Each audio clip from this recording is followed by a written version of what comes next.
BMG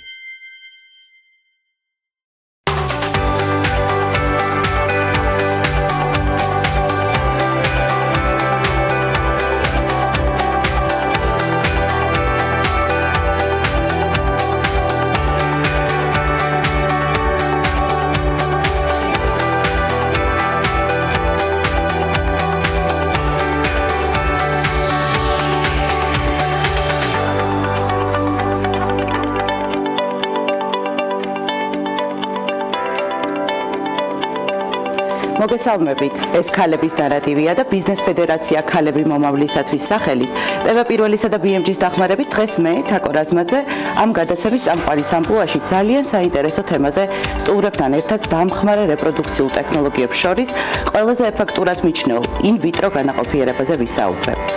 In-vitro განაყოფიერება ქალისა და მამაკაცის სხვადასხვა გენეზის უნაყოფობის დროს დღეს ფართოდ გამოიყენება, რომელიც თავის მხრივ თანამედროვე მსოფლიოში მაღალტექნოლოგიური მედიცინის განვითარების მნიშვნელოვანი მიღწევაა.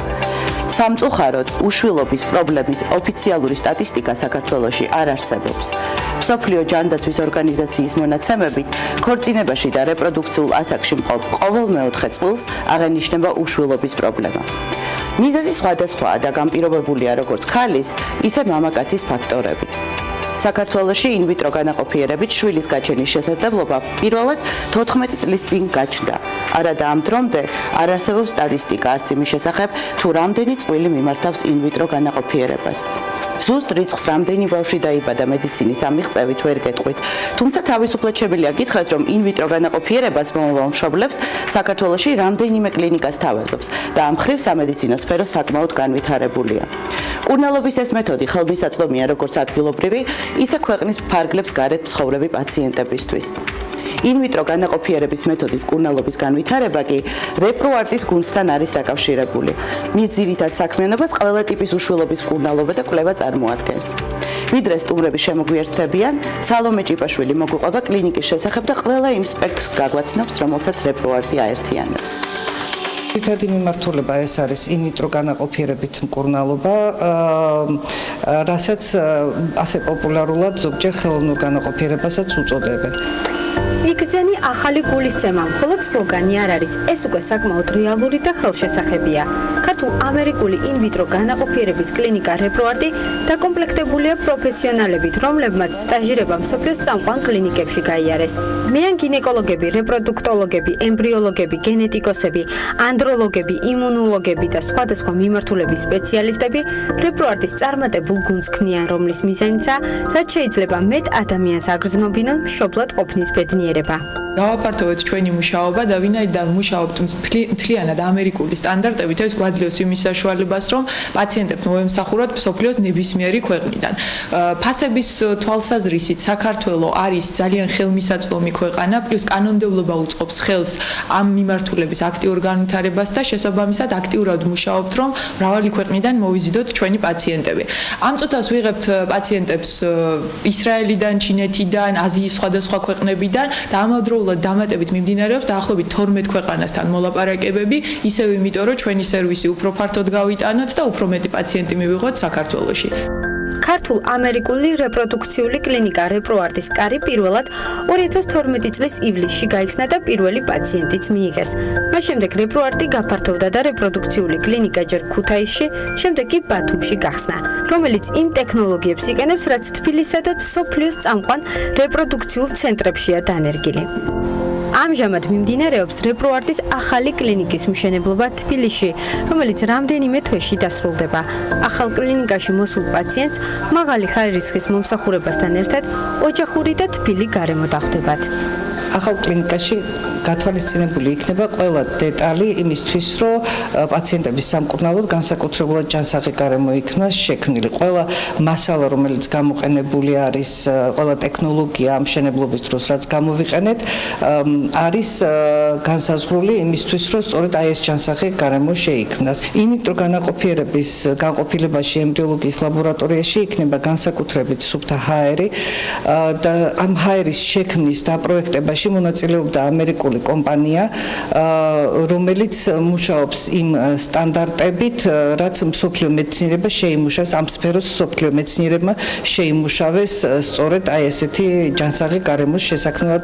30-წლიანი გამოცდილება რეპროდუქციულ მედიცინაში, უშულობის მკურნალობის პროცესში მიღებული წარმატებები და დამხმარე რეპროდუქციული ტექნოლოგიების გამოყენებით მიღებული საუკეთესო შედეგები რეპროარტს რეგიონში ლიდერ პოზიციაზე აყენებს. მადლობა სალომეს მომზადებული სიუჟეტისთვის. ახლა კი საუბარს სტუმრებთან გავაგრძელებ და პირველ რიგში მათ წარგიდგენ. ქალების ნარატივის ეთერში დღეს ლიკა ჭყონიას, კლინიკა რეპროარტის დამფუძნებელსა და დირექტორს და თეა ჩარკვიანს, ექიმ მეანგინეკოლოგს, რეპროდუქტოლოგს, კლინიკა რეპროარტის ინვიტრო განაყოფიერების განყოფილების ხელმძღვანელს მასპინძლობ. ლიკა, თუ შეიძლება თქვენით დავიწყებ. რამდენადაც მე ვიცი, რეპროარტის სახელი მჭიდროდ უკავშირდება თქვენს ბიოგრაფიას. ვიცი, რომ მრავალი წელი გაატარეთ ამერიკის შეერთებულ შტატებში, იქ ცხოვრობდით, სწავლობდით, მოღვაწეობდით. მაინტერესებს, რა გზა გავლეთ იმისთვის, რომ ასეთი წარმატებული კლინიკა ყოფილიყო დღეს რეპროარტი. გამარჯობა, დიდი მადლობა, რომ თქვენთან ვართ სტუმრად და დაგპატიჟეთ. დიდი სიამოვნებით გეტყვით ერთი-ორი სიტყვით იმის შესახებ, თუ რა მოხდა ჩემს თავს. თავიდან გამიმართლა, რომ მოვხვდი ჟორდანიას ინსტიტუტში. რაღაცა ეს თითქოს ბავშვობის ოცნება იყო, რომ ამ სფეროში მემუშავა. მე კიდევ უფრო დიდი საოცრება იყო ის, რომ მოვხვდი უკვე ამერიკაში ჯონსების სახელობის ინსტიტუტში. ესენი არიან ჰოვარდ და ჯორჯიანა ჯონსები, არიან ლეგენდარული პიროვნებები ჩვენ სფეროში. ჯორჯიანა ჯონსის სახელთან არის დაკავშირებული ძალიან ბევრი ის მიღწევა, რაც დღესდღეობით და ის სამეცნიერო კვლევი, რომელიც დღეს გამოიყენება უკვე როგორც კლინიკური მეთოდოლოგია ჩვენ სფეროში და საერთოდ იმიტომ განაყოფიერება ორი გუნდისგან არის შექმნილი. ეს არის კლინიკური ექიმები და მეცნიერები, ანუ ბიოლოგები. ეს ორი გუნდი მუშაობს ერთად. და მე ასევე გამიმართლა როგორც კლინიკური მხარე, ეს იყო ჯორჯიანა ჰოვარდ ჯონსი, ვილიამ გიბონსი, გარი ჰოჯინი, ვინც მუშაობდნენ ჯონსის ინსტიტუტში და მეორე ნაწილი ეს უკვე მეცნიერები, სუზან ლანძენდორფი, ლუსინდა ვიკი, სერჯო ორინგენი და ასე შემდეგ, მათთან ერთად მუშაობდი და ჩვენი თავიდან ეს იყო ჩემთვის ასპირანტურა, შემდეგ უკვე ჩვენი ინსტიტუტის, ანუ ჯონსის ინსტიტუტის ძალიან დიდი დამსახურება არის, რომ ასევე ამერიკის შეერთებულ შტატებში უამრავი ემბრიოლოგი გადიოდა ჩვენთან სტაჟირებას და ჩვენ მათ ვასწავლიდით აი ამ ახალ ტექნოლოგიებს, რომლებიც დაინერგა ჯონსის ინსტიტუტში. და ეს იყო ძალიან საინტერესო ჩემთვისაც, იმიტომ რომ მე ერთ-ერთი პედაგოგი ვიყავი აი ამ ვორქშოპებში და ამერიკის ემბრიოლოგიის უდიდესმა ნაწილმა გაიარა ჩვენთან სტაჟირება და ეს იყო რაღაც ძალიან დიდი გამოცდილება. ანუ ამ დარგის განვითარებაში ამერიკის შეერთებულ შტატებში თქვენც მიგიწვით წვლილი არა მარტო საქართველოში. ყოველ შემთხვევაში მეც მონაწილეობდი ამ საქმეში და იყო ძალიან საინტერესო, იმიტომ რომ სუყვები ხოლმე ორი კვირის ჩასული ვიყავ ამერიკაში, რომ მოიყვანეს პატარა გოგონა ჩვენთან ლაბორატორიაში, მოყვა New York Times-ი, Washington Post-ი, CNN-ი, თუ კი რამე ჟურნალისტები არსებობდა მსოფლიოში, ამერიკაში ყველა იქ იყო, იმიტომ რომ დაიბადა გენეტიკური კვლევის შედეგად ჯანმრთელი ბავშვი ოჯახში, რომელსაც რამოდენიმე გარდაცვლილი ბავშვი ყავდა და სწორედ ამ კვლევების შედეგად მათ შეძლეს ჯანმრთელი შვილი ყოლოდათ. ამის მერე გადავედი უკვე ნიუ-იორკში, ასევე არაჩვეულებრივ კლინიკაში და ჩემი უფროსები იყვნენ ძალიან ცნობილი ექიმი სესილია შმიდ-სოროსი, რომელიც ითვლებოდა ერთ-ერთ საუკეთესო ენდოკრინოლოგად ამერიკაში და ასევე დევიდ მაკალა, ეს უკვე მეცნიერი ბიოლოგი, რომელიც ჩემი უფროსი იყო ასევე და არის ნიუ-იორკის უნივერსიტეტის დეპიუტი დირექტორი და ჩვენი სამეცნიერო დირექტორი არის ამჟამად. ასეთ მეტრებთან რახან მუშაობს, ცხადია ეს რეპროარტის ხარისხზეც აისახება. თუმცა მე მსმენია, რომ ინვიტრო არის საკმაოდ ძვირი სიამოვნებაა და მართლა ასე არის ეს ლიკა? იცით რა არის, აი თუ რთული არის საერთოდ მედიცინაზე საუბარი ფასის კუთხით, იმიტომ რომ არ უნდა იყოს ეს, მაგრამ სამწუხაროდ ექიმსაც სჭირდება საჭმელი. ქესაც ჭირდება ცხოვრება, მასაც ჭირდება ხელფასი. აქედან გამომდინარე, ჩვენი მეთოდით არ არის რეპროდუქციული მედიცინა უფრო ძვირი ვიდრე მაგალითად პლასტიკური ქირურგია. თუმცა პლასტიკურ ქირურგებს არასდროს არ ელევათ პაციენტები. და რატომღაც ამაზე არ საუბრობს ხალხი ასე. თუმცა იმიტომ რომ ეს უფრო მტკივნეული საკითხი ადამიანებს ოჯახში უნდათ რომ ყავდეთ შვილი, ძალიან გვინდა რომ დახმარება გქონდეს სახელმწიფოს მხრიდან და იქნებ როგორმე ამაზე ვითანამშრომლოთ, მაგრამ იცით რა არის, აი რომ შევადაროთ სხვა ქვეყნებში ფას და ჩვენს ქვეყანაში, ჩვენ ზუსტად იგივეს ვიყენებთ ყველაფერს, რასაც სხვადასხვა ქვეყნები იყენებენ. ეს არის ძალიან ნატიფი, საკმაოდ რთული ტექნოლოგიებით დამზადებული ყველა ის ხელსაწყო თუ მასალა, რასაც ჩვენ ვიყენებთ, რომელიც საკმაოდ ძვირია და სამწუხაროდ აი ფას წარმოქმნა როგორც ხდება, ხა ყველა მიცის და ამქედან გამომდინარე, ნუ არც თუ ისე იაფია, რა თქმა უნდა, ეს კურნალ, მაგრამ არც თუ ისე ძვირი, რომ ამაზე ესე გაუთავებლად იყოს საუბარი. წარმომიდგენია იმდენ ოჯახს აბედნიერებთ, რომ ალბათ ნამდვილად მეორე ხარისხოვანია ეს ყველაფერი. თეა, თქვენ კითხავთ თუ შეიძლება, რამდენად არსებობს უნაყოფობის მკურნალობის 100%-იანი გარანტია, ან რა ზრდის მკურნალობის წარმატების შანსს რომ გითხრათ? გესალმებით ძვირფასო ტელემაყურებლებო, მადლობა თქვენ მოწვევისთვის. ზოგადად 100% და თან გარანტია მედიცინას არ აქვს. რეპროდუქციული ჯანმრთელობის დამხმარე ტექნოლოგიების გამოყენებაც, ინვიტრო განაყოფიერებაც რეალურად არ ქმნის 100%-იან გარანტირებულ შანსს. რაც არ უნდა ღრმა კვლევები ვაკეთოთ, რაც არ უნდა დამატებითი კვლევები ვაკეთოთ, ეს ზრდის შანსს ორსულობის მიღების, მაგრამ არ იძლევა არანაირ გარანტიას და თან პლუს 100%-იან გარანტიას. დამოკიდებული არის მიღწევა, რომ მივიღოთ ორსულობა წყვილის ასაკზე, მათ მდგომარეობაზე, ჯანმრთელობის მდგომარეობაზე, ასევე იმ მიზეზებზე, რა მიზეზით არის გამოწვეული უნაყოფობა. აი ამისი კვლევა და დაგეგმვა იმ რთული, საკმაოდ რთული გზარი მისასვლელი იმიტრომდე ეს არ არის, მოვიდა პაციენტი უნდა შვილი და ჩვენ იმ წუთში მიყვავს ამას ჭირდება ჯერ წინა შესავალი პერიოდი, რაც მოიცავს გამოკვლევებს, დადგენა იმ მიზეზის, რა მიზეზი არის გამომწვევი, რიგი პაციენტები საჭიროებენ ჯერ მკურნალობა, სანამ მივალთ ამ გზამდე და სანამ ისინი მიიღებენ წარმატებას მithumetes. გასაგები ამ კონტექსტში მინდა გავიხსენო, რამდენადაც მე ვიცი, თქვენი კლინიკა იყო პირველი კლინიკა საქართველოში, ვინც შესთავაზა პაციენტებს ემბრიონის გენეტიკური კვლევა. რა დიაგნოსტიკური მნიშვნელობა აქვს ამ კვლევას, რომ ამაზე გითხრათ ერთი-ორი სიტყვა? ემბრიონის გენეტიკური კვლევები საკმაოდ დიდი ხანია დაიწყო, მაგრამ ჩვენ რაღაცნაირად თავს ვიკავებდით, იმიტომ რომ არ იყო ისეთი, როგორ გითხრათ, ჩვენ არ გვქონდა ჯერ გარანტია იმისა, რომ ის კვლევები, რომლებიც კეთდებოდა, გვაძლევდა სრულფასოვანი შეფასების შესაძლებლობას. ანუ რას ვაფასებთ ამით? ეხლა მოგახსენებათ, რომ ყველა ემბრიონი არ არის სიცოცხლისუნარიანი, ყველა ემბრიონს არ შეუძლია ჯანმრთელი ნაყოფის მოცემა, ან შესაძლებელია მოხდეს ორსულობა და ის ორსულობა მოეშვა. ეს არის ფიზიოლოგია, ქალის არაფერი პრობლემა ამაში, ეს არის ჩვეულებრივი ფიზიოლოგია, ასე ხდება ბუნებაში. და როდესაც ინვიტრო განაყოფიერებას იკეთებს ადამიანი და აი წარმოიდგინეთ, აქვს მას 20 ემბრიონი. ამ 20 ემბრიონიდან შესაძლებელია რომ ნახევარზე მეტი არ იყოს სიცოცხლესთან შეთავსებადი, ქონდეს ქრომოსომული რაღაცა გარკვეული დარღვევა და წარმოიდგინეთ, ქალი, რომელმაც უნდა ეს ამდენი ემბრიონი გადაიტანოს, შეიძლება მოხდეს ორსულობა, მოშლა მოხდეს, შეიძლება არც დაორსულდეს, რამდენი ემოციური, ძალიან რთულია ეს ემოციურად ამის გადატანა.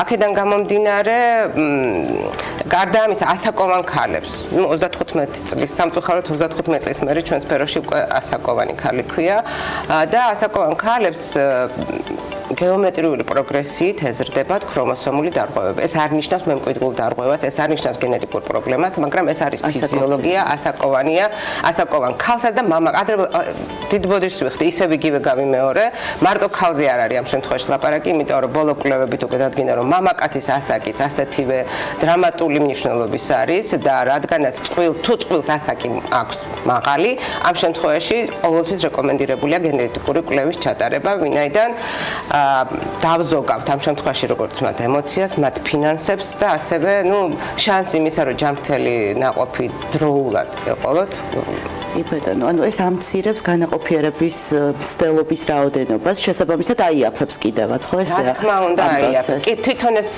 ემბრიონების გენეტიკური კვლევა გარკვეული თანხაღის, რა თქმა უნდა, ხდება ემბრიონის გაზრდა მე-5-6 დღემდე, შემდეგ ხდება პატარა ნაწილის მოცილება, ბიოპსია, ეს არის სრულიად თუ ლაბორატორია და ადამიანი ემბრიოლოგი არის კვალიფიციური, ის არ დააზიანებს ემბრიონს, იმიტომ თითოეული შეხება დამატებითი კიდევ სარისკოა, რომ ემბრიონს რაიმე ზიანი მიადგეს, მაგრამ თუ ადამიანი არის გამოცდილი და ეს ტექნიკას კარგად ფლობს, მაშინ არ არის ეს ესეთი პრობლემური. ვაცილებთ რამოდენიმე უჯრედს და ეს უჯრედები იგზავნება ან ამერიკის, ან ინგლისის ლაბორატორიაში, რომლებსაც ძალიან დიდი გამოცდილება აქვთ, ვალიდაცია აქვთ გავლილი ძალიან დიდი ხნის წინ და ჩვენ მათ ვენდობით და ვიღებთ არაჩვეულებრივ რეზულტატებს. ალბათ ცოტა ხანში გამოვაქვეყნებთ კიდევაც ამ ჩვენს რეზულტატებს, იმიტომ რომ ის რაცაც ჩვენ ნახულობთ, რომ რამდენი ემბრიონი არ არის სიცოცხლესთან შეთავსებადი და რამდენჯერ ტყუილა გადაგვაქვს ეს ემბრიონები და ფაქტიურად წინასწარ განწირული არის ეს ციკლი, თუ არ ვიცით წინასწარ ეს ემბრიონი არ არის სიცოცხლეს უნარიანი, რამდენ ემოციურ სტრესს ავაცილებდით ქალებს, რომ ქონდეთ მათი ყველა შესაძლებლობა ეს ანალიზი გაიგებთ. ნამდვილად. რადგან ახსენეთ მამაკაცის უნაყოფობის პრობლემა ჩვენ საზოგადოებაში, მაინც და მაინც ბევრს არ საუბრობდნენ აქამდე ამ თემაზე. ამ თემასაც რომ შევეხოთ, რეპროარტში თუ არსებობს მამაკაცის უნაყოფობის დიაგნოსტიკის საშუალებები, შეთავაზებები, სერვისი ასეთი, რომ ადამიანი მივიდეს და გამოიკულიოს თავი, ან დიაგნოსტიკა მოხდეს მისი მდგომარეობის. კი, რა თქმა უნდა, რეპროდუქცია არის ორი ადამიანი, ორი ერთამიანი მოიაზრება რეპროდუქციაში, ქალი და მამაკაცი, რა თქმა უნდა, მამაკაცის უნაყოფობის კვლევები, რაც კი არსებობს დღესდღეობით სოფლიოში ყველაფერი არის შესაძლებელი რეპროარტში.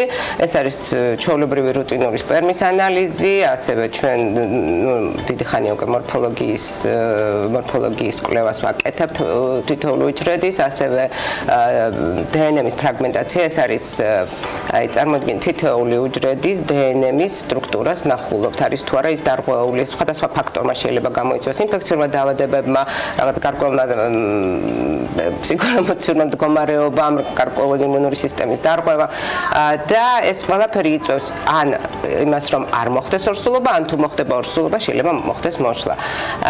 და ამავე დროს, რა თქმა უნდა, ვთავაზობთ იმ მამაკაცებს, რომლებსაც აქვთ აზოოსპერმია, გარკვეულ კვლევებს, რის შედეგად ადგენთ აქვს თუ არა აზრი, რომ ამ მამაკაცებთან გავაკეთოთ მიკროქირურგიული ოპერაცია და ასე მივიღოთ სპერმა და შემდეგ ის გამოვიყენოთ ინვიტრო განაყოფიერებისთვის. ძალიან კარგი, ჩვენ სამწუხაროდ არ გვაქვს ბევრი დრო დარჩენილი, კარგი იქნება თუ ერთ-ორ სიტყვას გვეტყვით სამომავლო გეგმების შესახებ. მე ვიცი, რომ რეპროარტი ჩართულია სამეცნიერო კვლევებში, ვიცი, რომ საკმაოდ ამბიციური გეგმები გაქვთ მომავლისთვის და რას აპირებთ, მოკლედ რომ გითხრათ თუ შეიძლება.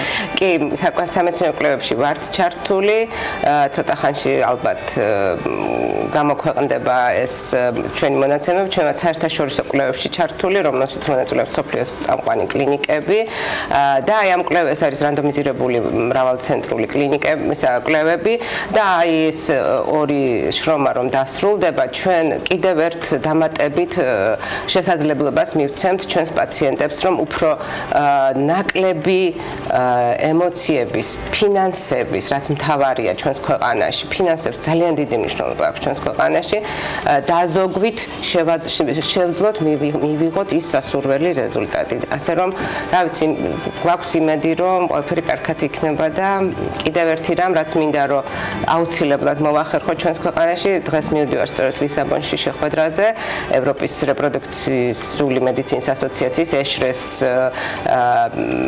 მონაცემების შეგროვების კონსორციუმი, ესე ქვია, შეკრებაზე, სადაც იქნება საუბარი სწორედ იმაზე, რომ როგორმე მოვახერხოთ და საქართველოში ინვიტრო განაყოფიერების კლინიკების რეზულტატების რეგისტრაცია მოვახდინოთ.